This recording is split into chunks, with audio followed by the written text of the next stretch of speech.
네, 반갑습니다. 지난주보다도 또 그동안 뵙지 못했던 분들도 더 많이 뵐 수 있고 그래서 참 하나님께서 기뻐하시는 또 그런 아름다운 날입니다. 정말 오늘 이 예배를 하나님께서 받으시고 하나님께서 더욱 또 높이 되시고 또 우리에게는 더욱 풍성한 은혜가 내리는 그런 시간 되기를 원합니다. 이 시간 병상에서 가정에서 예배 드리는 모든 성도님들에게도 하나님의 이름으로 축복합니다. 우리 옆에 분들과 같이 한번 우리 밝은 얼굴로 인사하고 예배 드리겠습니다. 반갑습니다. 네, 반갑습니다. 이제 묵상 기도함으로 하나님 앞에 예배를 시작하도록 하겠습니다.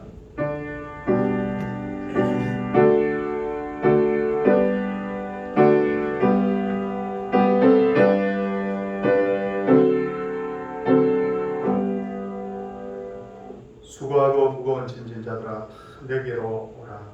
내가 너희를 쉬게 하리라. 나는 마음이 온유하고 겸손하니 나의 멍에를 메고 내게 배우라. 그리하면 너희 마음이 쉼을 얻으리니 이는 내 멍에는 쉽고 내 짐은 가벼우니라 하시니라. 아멘. 다시 우리 사도신경으로 신앙을 고백하겠습니다. 나는 전능하신 아버지 하나님 천지의 창조주를 믿습니다. 나는 그의 유일하신 아들 우주 예수 그리스도를 믿습니다. 그는 성령으로 잉태되어 동정녀 마리아에게서 나시고 본디오 빌라도에게 고난을 받아 십자가에 못 박혀 죽으시고 장사된 지 사흘 만에 죽은 자 가운데서 다시 살아나셨으며 하늘에 오르시어 전능하신 아버지 하나님 우편에 앉아 계시다가 거기로부터 살아있는 자와 죽은 자를 심판하러 오십니다. 나는 성령을 믿으며 거룩한 공교회와 성도의 교제와 죄를 용서받는 것과 몸의 부활과 영생을 믿습니다. 아멘. 찬송 88장입니다.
기도드리겠습니다. 사랑과 은혜가 충만하신 하나님 아버지, 오늘도 주일을 맞아요 저희를 이렇게 나와서 예배드릴 수 있도록 인도하여 주시네 감사드리옵나이다. 찬양과 경배를 들으니 기쁘게 받아주시옵소서. 아버지 하나님, 먼저 저희를 지난날을 되돌아봅니다.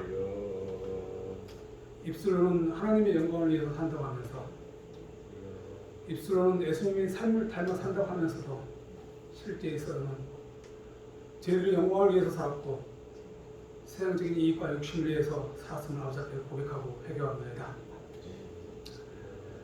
이렇게 어리석은 저희들이 무엇이간데 개하심만도 못한 믿음을 보시고 주님의 그 귀하신 보혈로서 죄를 깨끗하게 하시고 구원하여 주시는 데 감사드리옵나이다. 하나님을 아버지로 부를 수 있도록 허락하여 주시는 데 감사드리옵나이다. 하나님 아버지, 이 시간 이후로는 저희들 잘못된 습관을 버리고 죄를 멀리 떠나는 하나님의 자녀로서 바르게 살 수 있도록 인도하여 주시옵소서. 하나님 아버지, 이 나라와 이 민족을 위하여 기도드립니다. 오랫동안 우상 숭배에 빠져서 멸망할 수밖에 없었던 이 민족에게 복음을 쳐서 구원하여 주시네 감사드리옵나이다. 지금처럼 부강하게 하여 주시네 감사드리옵나이다. 그럼에도 불구하고 이 민족은, 이 백성은 아버지를 떠나 있으며 아버지를 잊고 있으며 아버지에게 대항하기까지 하고 있습니다. 하나님 아버지, 저희들 잘못을 깨닫게 하시고 회개하게 하시고 아버지 사랑을 깨닫게 하시고 아버지 앞에 다시 돌아올 수 있도록 인도하여 주시옵소서. 아버지 하나님, 저 북녘 땅의 황망을 기억하게 하여 주옵소서. 아버지 하나님, 이 민족이 세계 열방에 아직도 아버지를 모르는 백성들에게 아버지 말씀을 전하는 귀한 삶을 가지는 백성이 나라가 되기를 원하옵나이다. 아버지 하나님, 여기에 우리 한국 교회들이 그 어떤 것보다도 우선순위를 두고 앞장서기를 원하옵나이다. 서울 동산교회가 동참하기를 원하옵나이다. 34년 전에 이 자리에 아버지께서 이 교회를 세우신 뜻이 무엇인지 우리가 분별할 수 있도록 하게 하시기 바라며, 이 교회를 세우신 목적을 우리가 이루면서 아버지에게 칭찬받는 교회가 될 수 있도록 인도하여 주옵소서.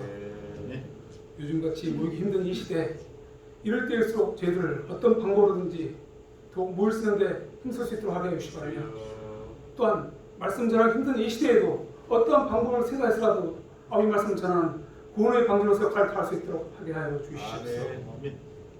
여기에 쓰시는 우리 목사님을 비롯한 교육자님들 지혜와 명철을 깊어지게 하시고, 또한 생활과 건강에 어려움이 없도록 아버지께서 지켜주시옵소서.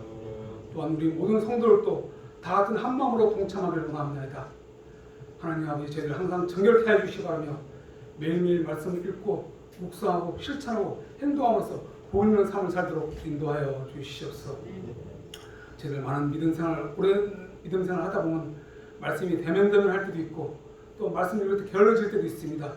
하나님 아버지, 저희를 각성하게 하여 주시기 바라며 살아있는 말씀으로서 저희들 와서 저희 생활에 지침이 되고 인생의 나침판이 되게 하여 주시옵소서. 아버지 하나님, 직장에 있거나 가정에 있거나 학교에 있거나 교회에 있거나 어디서 무엇을 하든지 온갖 거짓된 것을 타파하게 하시고 어둠에 거하지 않고 빛에 거하는 빛의 자녀로서 살 수 있도록 인도하여 주시옵소서. 아버지 하나님, 아버지께서 만드신 이 세상을 저희들 즐겁고 행복하게 사는 것이 맞습니다. 그러나 한편으로는 이 세상에 있으면서 저희들이 어디에 무엇을 하든지 선교사이며 그것이 선교지임을 저희들 잊지 않도록 하여 주시옵소서. 말이나 행동이나 생각에 있어서도 항상 아버지 영광을 가지 않도록 저희들 언행 신사를 지켜주시기 바라며, 또한 저희들 각자에게 주어진 이 은사를 올바르게 쓸 수 있는 저희들 될 수 있도록 인도하여 주시옵소서. 아버지 하나님, 전능하신 아버지 하나님, 그리고 그 무엇보다도 이 시간 특히 원하는 게 있습니다. 저희들 아픈 성도 있습니다. 정신적으로나 육신적으로 아픈 성도 있습니다. 잠 못 이루는 성도 있습니다. 아버지, 회복시켜 주시기 바라며 치료해 주시옵소서. 고통이 사라지게 하여 주옵소서. 저희들 권진순 집사님을 비롯한 저 멀리 있는 박찬희 권사님까지 저희들 특히 기도하고 있습니다. 아버지 하나님여, 자리에서 일어날 수 있도록 하게 해주시기 바라며, 그러므로서 우리 다 같이 아버지께 예배 드릴 수 있도록 그런 기쁨이 있을 수 있도록 아버지 허락하여 주시옵소서. 저희들 아무 능력 없어서 이렇게 기도할 수밖에 없사니 아버지, 저희를 불쌍히 여겨 주시옵소서. 아버지 하나님, 또하나 바라올 것은 저기 머리 숙인 각자의 성도님들 각자 구하는 게 있습니다. 노력하는 바가 있습니다. 아버지가 이 노력하는 바가 헛되지 않도록 아버지께서 지켜주시고 또 구하는 바를 아버지께서 지켜주시옵소서. 그러나 만에 하나 이 구하고 노력한 것이 아버지의 뜻에 맞지 않은 잘못된 구함이라면 바르게 구할 수 있도록, 바르게 노력할 수 있도록 아버지께서 변화시켜 주시기 바라며, 아버지께서 말씀하신 대로 모든 것을 합하여 선을 이루신다는 말씀대로 이 모든 것이 아버지의 영광을 위해서 쓰일 수 있도록 아버지께서 지켜주시옵소서. 오늘도 주일답게 보내게 하시기 바라며, 먼저 믿는 사람으로서 세상의 본이 되게 하시기 바라며, 선으로 안을 이기고 뱀과 같은 지혜와 비둘기 같은 순결한 마음으로 세상을 승리할 수 있는 죄들 될 수 있도록 인도하여 주시옵소서. 이 시간 이후에 말씀 시간부터 모든 끝까지 아버지께 홀로 영광 받기를 원하며 이 모든 것을 예수님 이름으로 드렸사옵나이다. 아멘.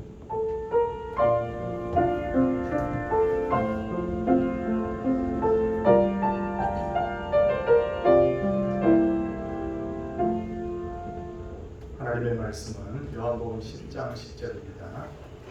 예배 순서지 밑단에 보면 하늘의 말씀이 기록되어 있습니다.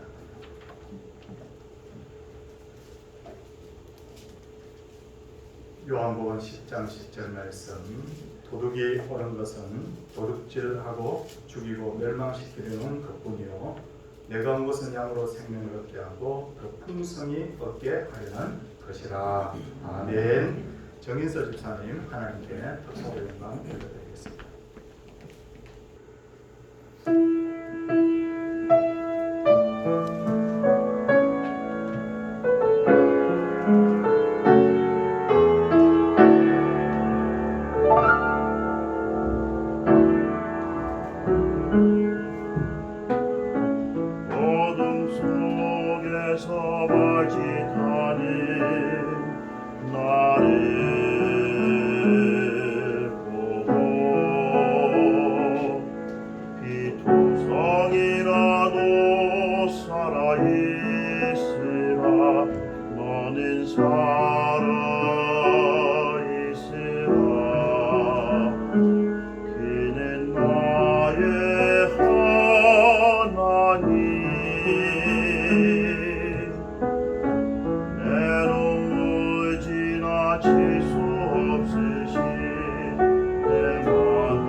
나를 참으시고 그의 사랑하심 나를 이끄시는 그는 나의 아버지.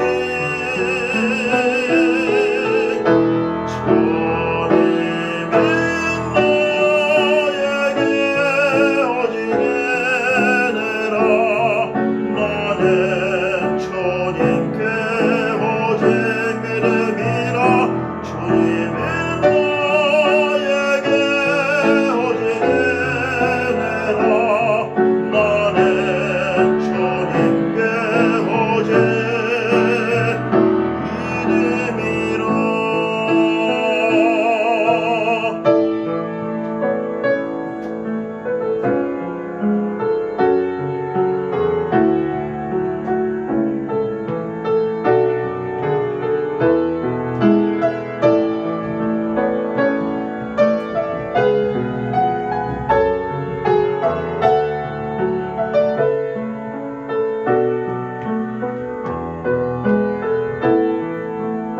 그의 신실하심 나를 먹이시고 그의 긍휼하심 나를 참으시고 그의 사랑하심 나를 이끄시는 그는 나의 아버지.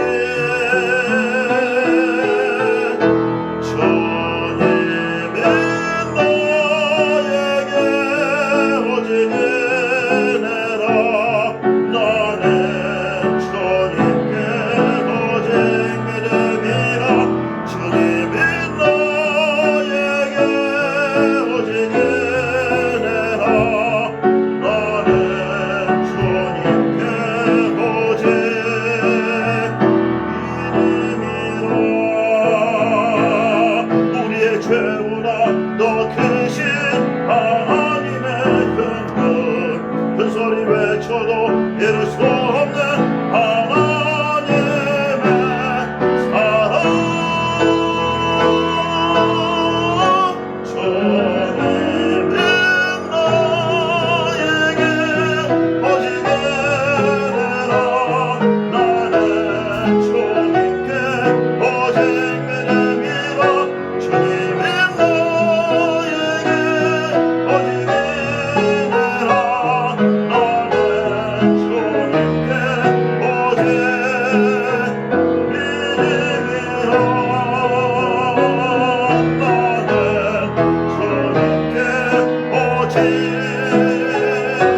아멘. 오늘 감사를 드립니다. 오늘은 주일을 기준으로 볼 때 저희 교회 서울 동산교회가 세워진 지 34주년 되는 그런 날인데, 정말 저희가 장로님들을 통해, 권사님들을 통해, 집사님들을 통해 이야기를 들어보면 정말 가진 것도 없고 힘도 부족했지만 34년 전에 우리는 오직 믿음으로 서울 동산교회를 세웠다고 합니다. 그리고 오늘에 있게 되었습니다.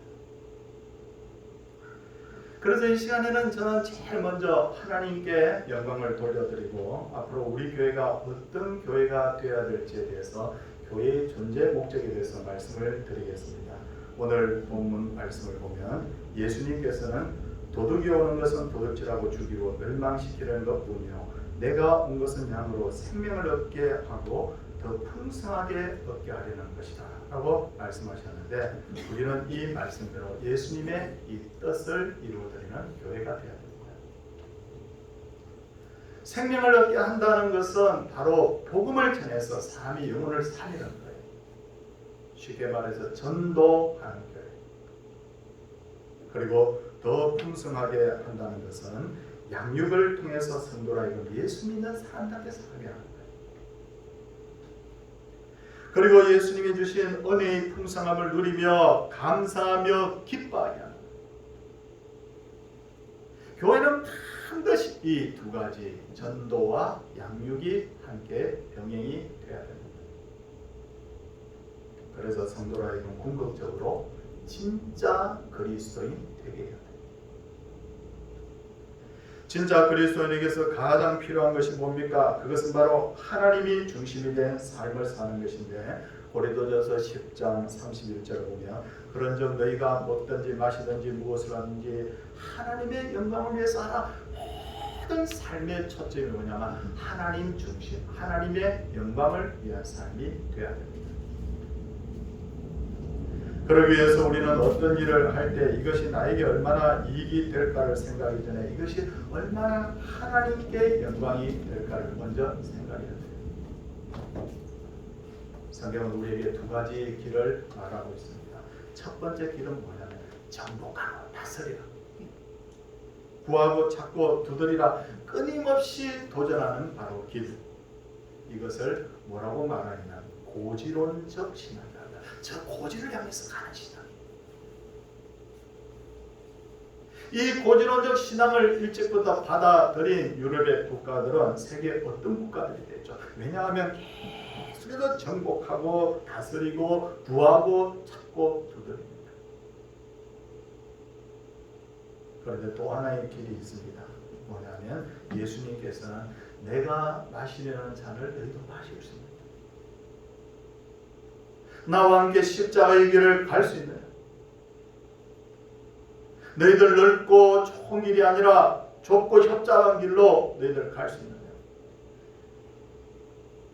이걸 뭐라고 말하냐면 미답지론적 신앙. 남이 가지 않는 길을 가는 것이기 때문에 미답지론적 신앙이라고 해요. 우리가 저 고지를 향해서 전진하라는 것도 성경이고, 남이 가지 않는 길을 가라고 하는 것도 성경의 말씀인데 어느 길로 가야 된다고 보십니까? 이럴 때 우리는 가장 먼저 하나님의 영광에 초점을 맞춰야 되는 거예요. 주님이 기뻐하신다면 고지도 올라가고, 주님이 기뻐하신다면 남이 가지 않는 길도 십자가의 길도 가는 거예요.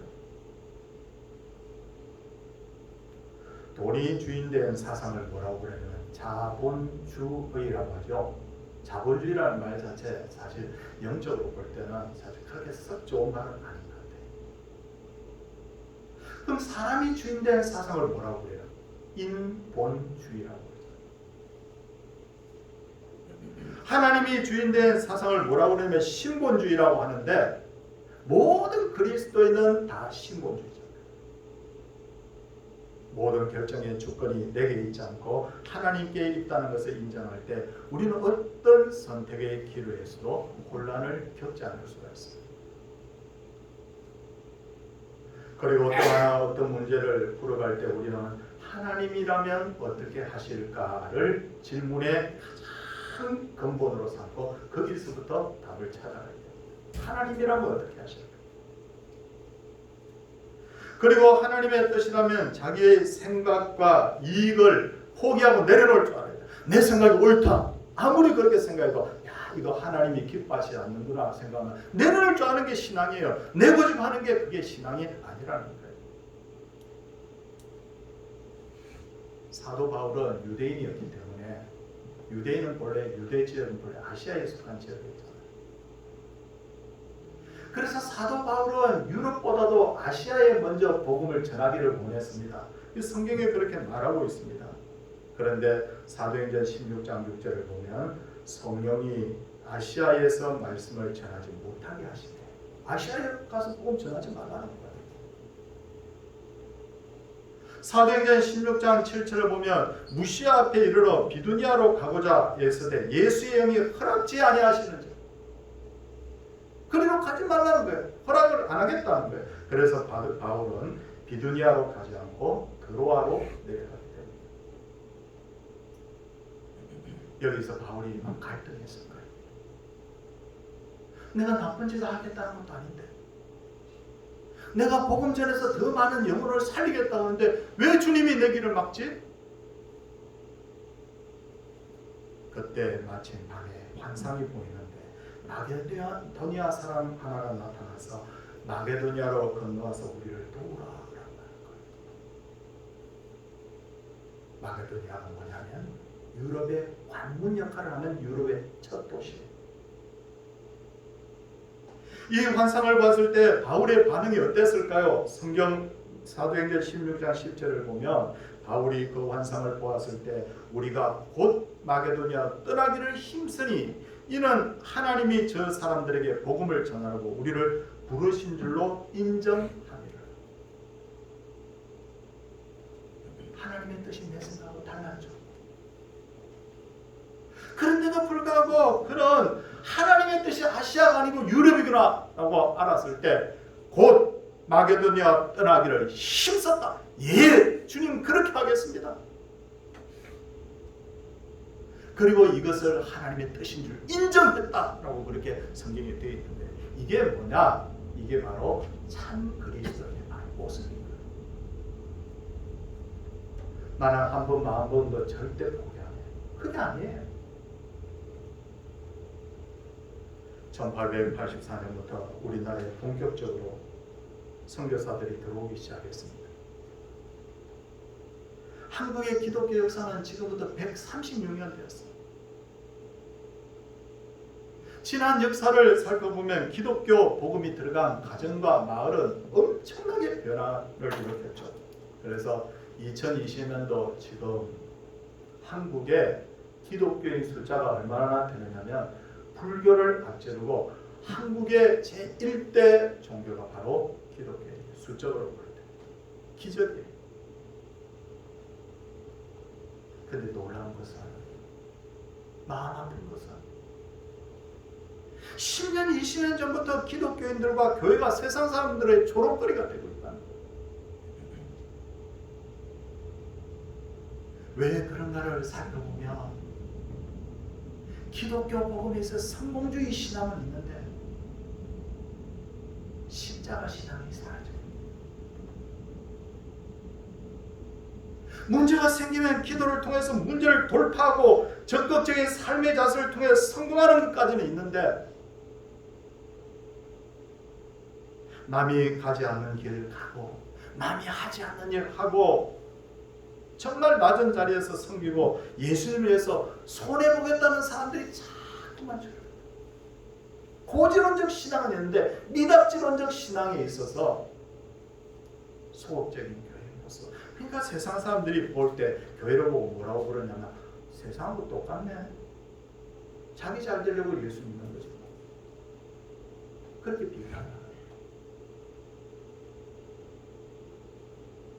성경을 보면 예수님은 가는 곳마다 사람들이 주목을 받았죠. 5,000명이나 되는 사람들이 예수님을 따랐고 예수님이 마지막에 예루살렘으로 들어갔을 때 사람들은 호산나 다윗의 자손이요 라고 하면서 크게 소리를 치면서 환영했는데, 호산나가 무슨 뜻이냐면 구원해 주소서, 구원해 주소서라는 뜻을 가지고 있습니다.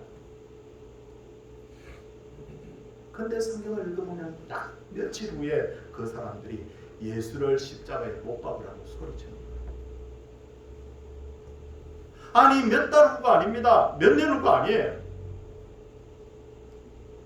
어떻게 며칠 후에 그 짧은 시간에 사람들의 태도가 이렇게 달라질 수 있을까? 다시 그 성경을 잘 읽어보면 사람들이 달라진 게 아니었어요. 처음부터 이 사람들은 예수님을 잘못된 목적으로 쫓고 있었던 거죠. 두 가지 예를 들겠습니다. 첫째는 5천 명의 사람들이 예수님을 따랐던 이유가 뭡니까? 저희는 병을 고쳐 주기니까, 먹고 배부름으로 나를 따른다고 예수님 말씀하셨어요. 목적이 뭐냐? 예수님 따르는 목적이 병 고치고 배부름 얻기 위해서 성경에 딱 나와 있어요.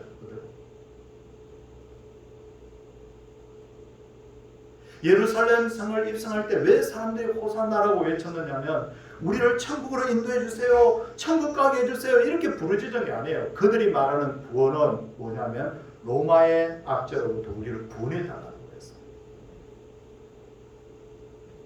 근데 예수님을 막 따르는데 예수님이 어떻게 하느냐? 로마 정부로부터 구해줄 생각은 안 하고 하나님 믿고 천국 가자, 하나님의 영광을 위해서 살자, 나와 함께 십자가 지자 이 이야기를 하니까 사람들이 저건 뭐야? 그 사람들은 마침내 예수님께 등을 돌리고 예수를 십자가에 못 박아요. 자기 마음에 안 드니까. 우리는 철저하게 하나님 중심의 신앙과 십자가 신앙으로 살아야 돼요. 정말 사람이 근본적으로 욕심 있는 존재이기 때문에 진짜 힘든 길이지만 그래도 하나님의 영광과 십자가 위에 살아야 돼요. 이게 예수 믿는 사람이에요. 제가 10대, 20대 때 미국 교회에 대한 이야기를 들었어요. 미국에는 코미디언처럼 사람을 재밌게 하는 목사님들이 인기가 있답니다.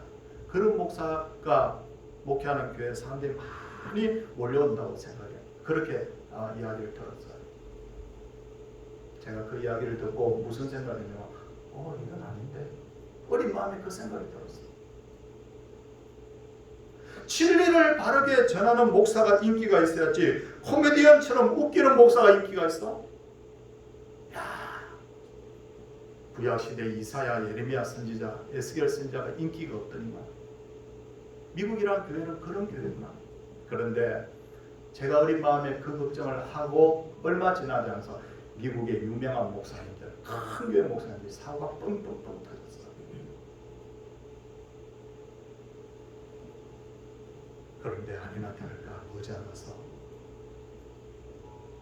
우리나라에도 재밌게 하는 목사, 웃기는 목사들이 인기를 얻고 성도들이 수천 명, 수만 명 되는 교회 목사들을 성공한 목사라고 소개를 하죠.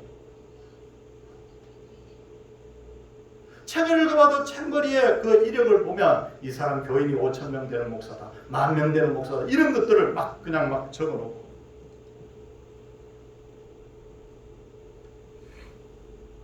이게 뭘 의미하느냐면 사람들이 자본주의의 원리에서 목사를, 교회를 평가합니다.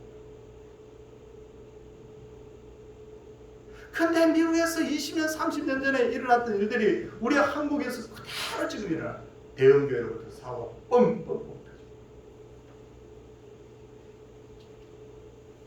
제가 어떤 특정 목사님을 혹은 교회를 비난하자고 이 말을 하는 게 아닙니다. 중요한 게 뭐냐면 여기서 중요한 게 뭐냐면 우리는 어떤가?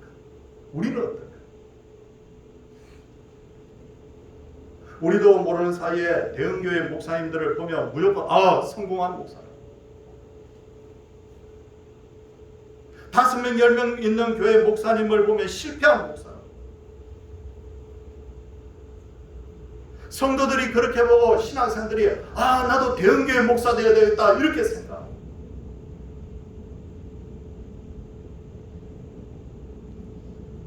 우리는 자본주의 원리에 따라 신앙생활하는 사람이 아니라 하나님 보시기에 어떤가가 중요하잖아요.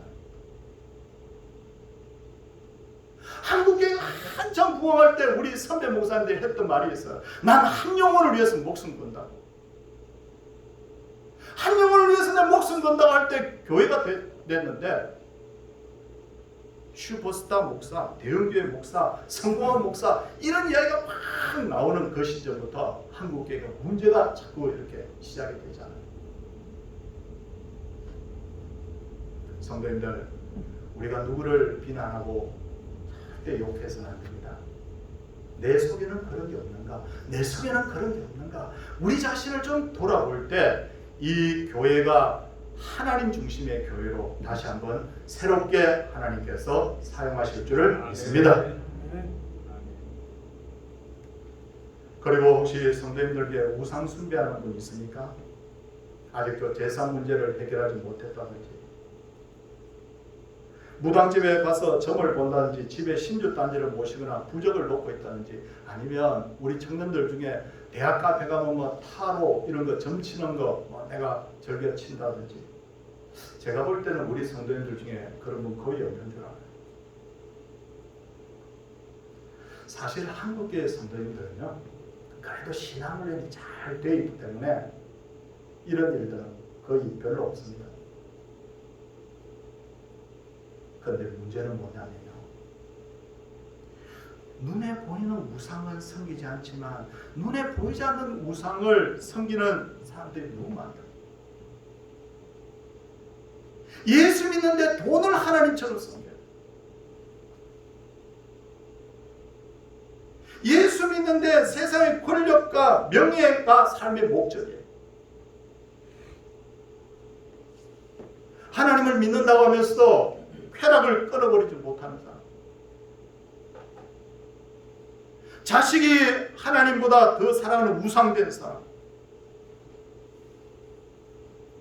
성도들, 우리는 하나님 앞에서 이런 잘못된 신앙을 정리하고 청산해야 돼요. 아, 내가 좀 문제가 있구나. 거기서부터 생각을 해야 돼요.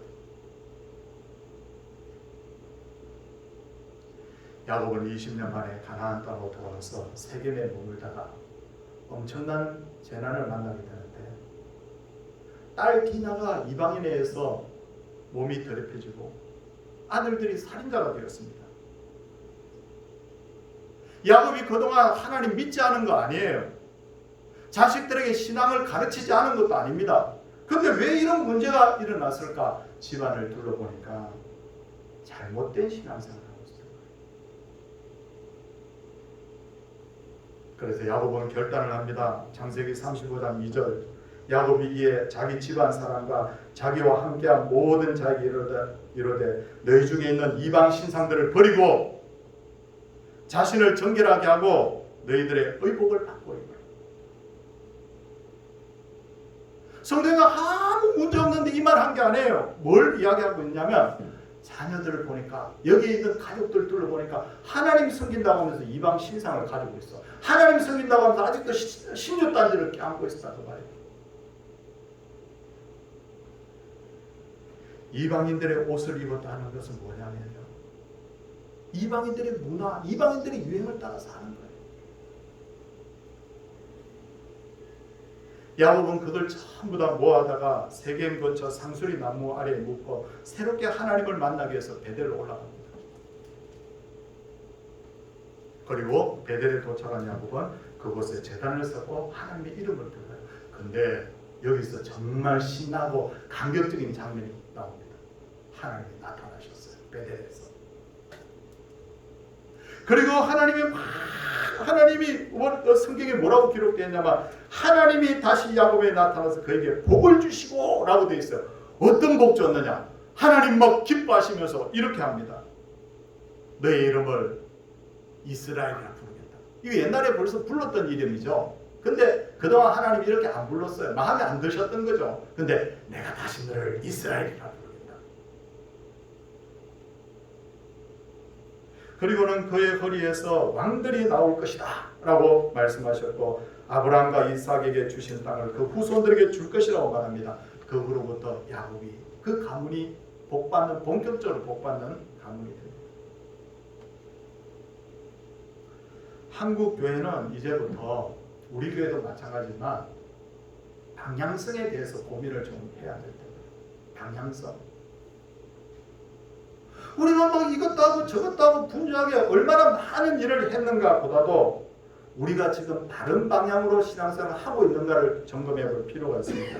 마태복음 7장을 보면 마지막 날이 되면 사람들이 예수님께 주여 우리가 주의 이름으로 선지자 노릇도 하며 주의 이름으로 귀신을 쫓아내며 주의 이름으로 많은 권능을 행하지 아니하였나라고 합니다. 정말 멋진 거 다 했어요. 선지자 노릇하고 귀신 내어 쫓고 많은 권능을 행하고, 근데 예수님이 뭐라고 말씀하시냐면 내가 너희를 도무지 알지 못하니 불법을 행하는 자들아 내게서 떠나가, 그렇게 말씀하셨어요. 아니 성도님들 여기서 정말 혼란스러워요. 선지자 노릇했습니다. 하나님 말씀 전하고 귀신 내어 쫓고 권능 행하고, 근데 뭐가 문제라는 겁니까? 예를 들면 기도를 하는데 하나님의 뜻대로 가니까 자기 정욕을 기도하는 거예요. 가끔 어떻게 합니까? 매일 새벽에 나와서 기도하는데 내가 미워하는 사람 망하게 해주세요. 하나님 저 많은 돈 벌어서 떵떵거리며 살게 해주세요. 다른 자식들은 잘 못돼도 내 자식은 잘 되게 해주세요. 봉사를 하는데 자기의 영광을 위해서 하는 거예요. 사람들이 보면 열심히 봉사하고 안 보면 대충 하고, 사람들이 인정 안 해주면 마음 상해하고, 그러면서 선지자 활동하고 귀신 되어 쫓고 권능 행하고, 뭐라고요? 불법을 행하는 자들 안 되겠어. 떠나가. 너를 위해서 살았지 나를 위해서 산 거 아니잖아요.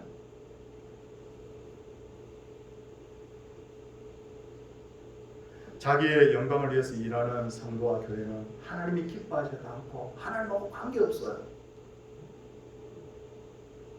세상 사람들이 교회를 바라볼 때 야, 저 멋있는 예배당, 어우 저거 말이야, 글쎄 저 예배당이 몇 대국 주고 지었대, 와 저기 한번 가봤으면 좋겠어. 성도님들, 세상 사람들 그렇게 교회 안 봅니다.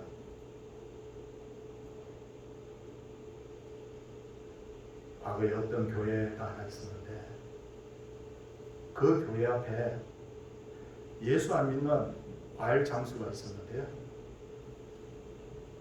그 과일 장수가 예수 안 믿으면서도 그 마을에 이사 오는 사람들에게 교회 가려면 저 교회 가라고 그랬대. 그 교회가 큰 교회도 아니고 건물도 보잘것없는데 저 교회 가라고. 왜냐하면 저 교회 사람들은 내가 여기서 수십 년간 장사하는 시켜보니까 진짜 예수 믿는 사람.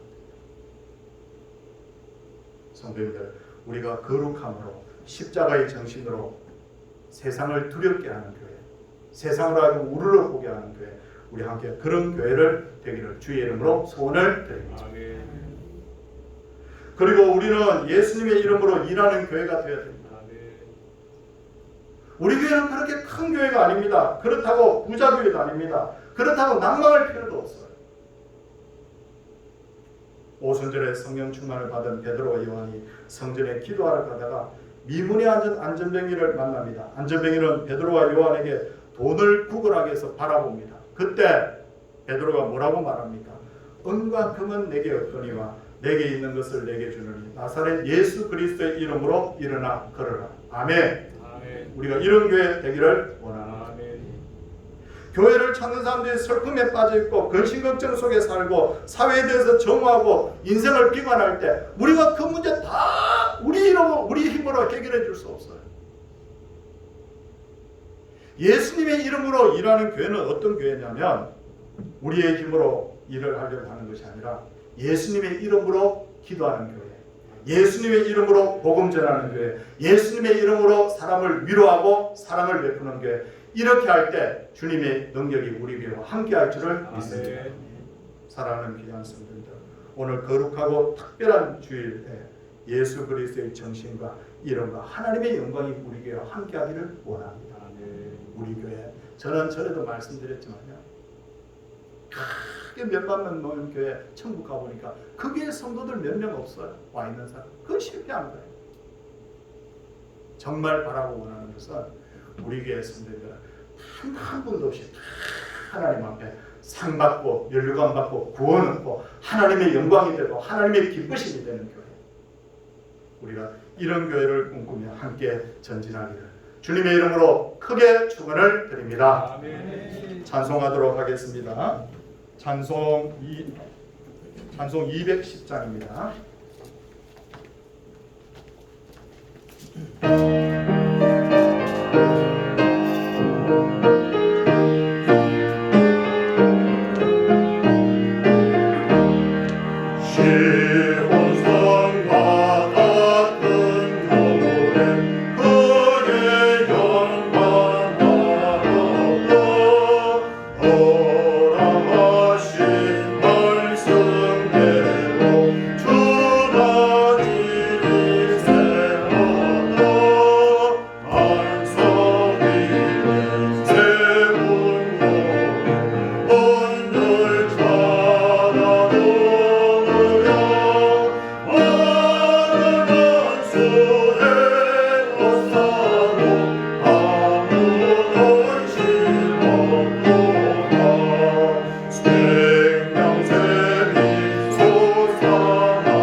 범사에 감사드립니다. 범사에 감사합니다.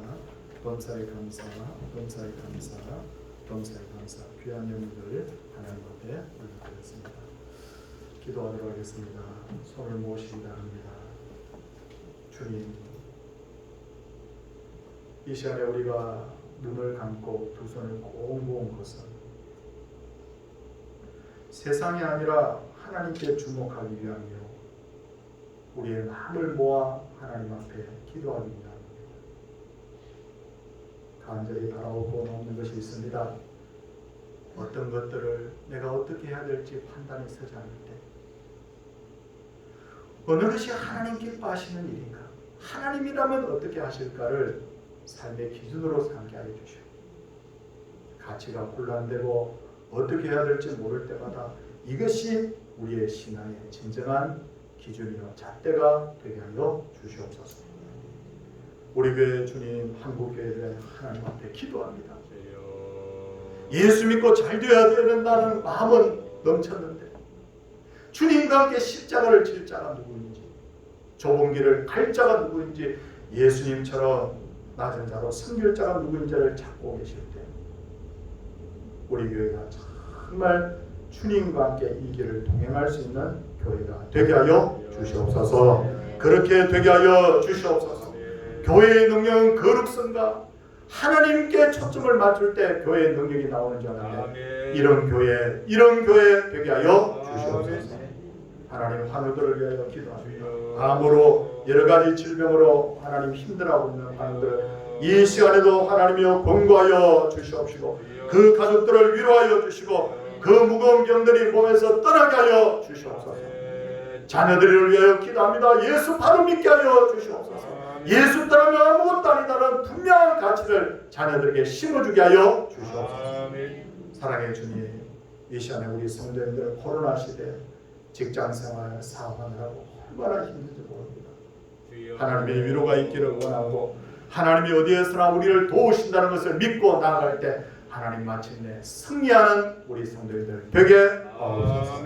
사랑의 주님, 이렇게 귀한 34주년 기념일을 허락해 주시고 감사합니다. 주님 오실 때까지 복음 전하여 영원 살리고 성도들을 그리스도의 장성한 분량에까지 양육하는 일에 우리 교회가 귀하게 쓰임받게 하여 주시옵소서. 하나님, 오늘도 정말 이 아름다운 성도의 정성들을 하나님 앞에 드리게 하심을 감사합니다. 11조를 드리고 감사의 예물을 드리고 전도 선교 예물을 드리고 추정 예물을 드리고 건축 예물을 드리면 하나님이여 복을 다하여 주시옵시고 영혼이 잘 되며 범사가 잘 되며 강건한 복이 이들의 평생에 끊어지지 않게 하여 주시옵소서. 주 예수 그리스도의 은혜와 하나님의 사랑과 성령의 감화 교통하심의 역사가 진짜 그리스도인 하나님의 백성들에게 이제로부터 영원토록 함께 있을지어다. 아멘.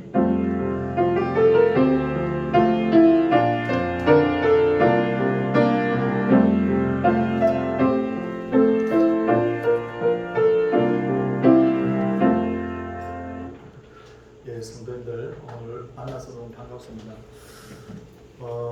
광고가 몇 개 여러 개 되는데 첫째는 오늘 말씀 중에 제가 전했듯이 교회 설립 34주년 되는 주일입니다. 그래서 오늘은 이렇게 좀 담담도 하고 했는데 나가실 때 종이 가방을 하나씩 드립니다. 그 안에 뭐가 들었냐면 오늘 함께 기뻐하자. 오늘 떡을 좀 맛있는 떡을 좀 했어요. 그래서 가져가시고 또 우리 학사관 출신인데 그 할머니 되시는 분이 우리 교회가 생일인 줄도 모르셨을 거예요. 그런데 단감을 몇 상자 보내셨어요. 그래서 단감이 하나 이렇게 주먹처럼 아주 큼직한데 목사님 여기 직원들하고 나눠 드세요. 그렇게 하는데 요즘 예배 못 드리죠. 그렇게 하는데 마침 오늘 교회 생일이라서 한 개지만 같이 나누어 먹으면 되겠다 하는 생각이 들어서 한 개씩밖에 안 되지만 그러나 그 할머니의 정성이 담긴 것입니다. 먹고 드시고 우리 축복해 주시기를 부탁드립니다. 이 청년은 백성준 청년 할머니입니다. 그리고 또 두 번째 광고는 저는 코로나 때문에 지금 수요예배, 새벽기도, 금요기도를 못하고 있지만 우리 교육자들은 새벽마다 나와서 기도를 하고 있거든요. 그런데 공식적으로는 새벽기도를 여전히 지금 할 수 없는 그런 상황이지만 성도님들이 기도하러 새벽 5시에 나오시면 우리가 은은하게 음악을 틀어놓고 우리 함께 이 자리에서 개인 기도 시간을 이렇게 자유롭게 가질 수 있도록 그렇게 할 계획입니다. 나오실 때는 지금처럼 뚝뚝 떨어져 앉아서 그렇게 해서 새벽기도 드리시면 됩니다. 그래서 조금 더 완화가 되면 새벽기도를 완전히 회복하는 그런 방향으로 생각하고 있어요. 그리고 세 번째는 우리 유인물을 보시면 릴레이 기도표가 있는데 11월 한 달 동안은 정교인 릴레이 기도하는 거예요. 그래서 먼저는 구역별로 쭉 돌아가고 그 다음에 전도회별로 쭉 돌아가고 그러면 나는 구역에도 속해 있고 전도회도 속해 있으니까 내가 두 번 참여를 하게 되는 겁니다. 그래서 11월 한 달 동안은 내가 새벽 기도를 하거든 아니면 밤에 내가 교회를 나오든 아니면 내가 집에서 골방 기도를 하시든 우리가 반드시 내가 속한 날에 그 기도 제목을 가지고 꼭 기도해 주십시오. 지금부터 이제 릴레이 기도가 시작된다. 그렇게 생각하시면 되겠습니다. 네 번째는 오늘 우리 교회는 서울 중부노회 장로회 총회가 저희 교회에 있습니다. 저희 교회에 있는데 우리 노회 안에 장로인들이 이제 우리 교회에 오실 거예요. 오셔서 함께 예배드리고 총회를 하게 되는데 우리 서울 동산교회가 이 귀한 일에 섬길 수 있게 되었습니다. 다섯 번째는 서울 중부대 여전도회 원래가 9일날 월요일 오전 11시에 서울 중부교회당에서 중앙교회당에서 있습니다. 그리고 마지막 광고입니다. 각 전도에는 총회 후의 결과를 사무실로 알려주십시오 하는 광고인데 연령표를 보시면 연령이 이렇게 나가 있습니다. 총회를 꼭 해주시고 또 총회를 피치 못해서 하지 못할 그런 경우에는 뭐 기존에 있는 임원들이 한 해 더 한다든지 뭐 이런 방안도 아이디어가 나올 수 있겠죠. 제가 강제로 그렇게 하라는 건 아닙니다. 어쨌든 총회 결과를 꼭 알려주시기를 부탁을 드리겠습니다. 이 시간에 우리 김원호 청년을 우리 앞으로 잠깐 초대하겠습니다. 원호 어디 있어요? 안 왔어요? 2부에 옵니까? 우리 청년이 군대 갔다가 건강한 얼굴로 돌아오게 돼서 우리 성도님들께 오늘 인사를 하기로 했는데 제가 1부에 올 줄 알았어요. 근데 마스크를 다 하고 계시니까 누가 누군지 이렇게 좀 헷갈리는 경우들이 좀 뒤에 앉아 계시는 분 좀 있는데 그래도 참 보니까 너무너무 반갑습니다. 예, 이제 옆에 분들하고 우리 힘있게 한번 인사하고 우리 가정으로 돌아가도록 하겠습니다. 인사하겠습니다. 할렐루야!